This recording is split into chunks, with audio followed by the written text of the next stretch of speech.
जी नाज़रीन, खबर शामिल करते हैं ठट्टा से। शेख मजीद सिंधी कॉलोनी का बुजुर्ग रिहायशी इमानुल्लाह खान ने प्रेस कॉन्फ्रेंस करते हुए कहा कि मेरा बेटा अमजदुल्लाह शुरू से ही नाफरमान रहा। रावलपिंडी से लेकर कराची सेंट्रल जेल तक मुख्तलिफ जुर्म में कैद रहा, जबकि डकैती के दौरान पुलिस मुकाबले में भी गिरफ्तार रहा। अमजदुल्लाह के इन जराइम समेत मुझे और मेरे दीगर बेटे बेटियों बहू और बच्चों को वक्तन डराना धमकाना और असला के जोर पर ब्लैकमेल करने पर 1990 और 2020 में अखबारात में इश्तिहार देख के अमजदुल्लाह से लाताल्लुकी का ऐलान भी कर चुका हूँ। मुकामी थाना दाची में इस नाफरमान बेटे की रिपोर्ट दर्ज कराई है। अमजदुल्लाह मुझे और मेरी फैमिली और मेरे साथ ताल्लुक़ रखने वालों को ब्लैकमेल करता है। आज मीडिया के ज़रिए मैं गवर्नमेंट और ज़िली इंतज़ामिया से अपील करता हूँ, इस नाफरमान क्रिमिनल अमजदुल्लाह को गिरफ्तार किया जाए, जिसे मुझे और मेरी फैमिली और मेरे दोस्तों को जान का खतरा है। इस मौके पर राशिद खान भी मौजूद थे। मेरे साथ नहीं रहते। गांव से लेकर पहले नौशेरा जेल में गया, उसके बाद फिर अटाला जेल काटा उसने, फिर कराची में 4 साल उसने जेल काटा। और हमें ब्लैक में दुनिया का नंबर 1 ब्लैक मेरे, इसके साथ जो आदमी लेन देन करेगा तो उसका जिम्मेवार नहीं है। अखबार है जायदाद में जिसका नहीं बनता था, और हमारा सब जो मेरा पोस्ट का पेंशन है वो इसने उठाए हुए खत्म किए हुए। दुकान डाला था गाँव में, मकान है मेरा, सारा इसने बर्बाद किया।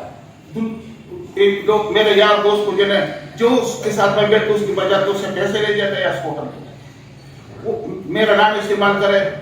मोबाइल पे उसने मेरा फोटो रखे हुए, मेरे यार दोस्त पैसे निकाले थे कि मेरा वाले साहब इतना पैसे दे, वो बेचारे पैसे देते। वो शर्म के मारे घर में बोतल क्यों यार उसको मैं बताया कि मेरा बच्चा खराब है, इसके साथ कोई आदमी लेन देन नहीं। आदि मुजरे हैं, लेकिन मैंने उरंगी टोल में रहते हैं, समझ नहीं आया। और अम्मा बहुत तंग करते हो, कत्ल करते दिन किया ले रहे लगातार रहे। तुम्हारा बच्चों को कत्ल करूंगा, तुम्हारा ये करूंगा, तुम्हारा वो करूंगा। जो लोग मैं खुद शरीफ आदमी हूँ पोस्ट से निकले, और मेरा जिंदगी इसने तबाह की हुई। बहुत तंग हूँ, दिल का बीमार हूँ, और बहुत जलील ख्वार करके गाँव से लेकर इसकी वजह से मैं गाँव से आया भागा। फिर कराची आया, कराची में हम से चुप करते थे। फिर इसने किधर पता क्या हमारे पीछे लगी। तुरंत के 14 नंबर में रह रहे, वो तो ससुराल वालों के साथ रह रहे, कोई काम वाम नहीं करते। वही किसी पर कोई इल्जाम लगाते, किसी पर कोई इल्जाम लगाते। कोई गांव में भी कोई फोत हो जाते तो उनका घर वालों को टेलीफोन करते, तुम लोगों ने मरवाया तो मुझे इतने पैसे दो। और खुद बेचारे को पता नहीं तो खुद मरवाते। गवर्नमेंट में से दरख्वास्त करता हूँ कि इसको गिरफ्तार करे, उससे मेरा जान छुड़ाए। मैं तो बहुत तंग आ गया हूँ।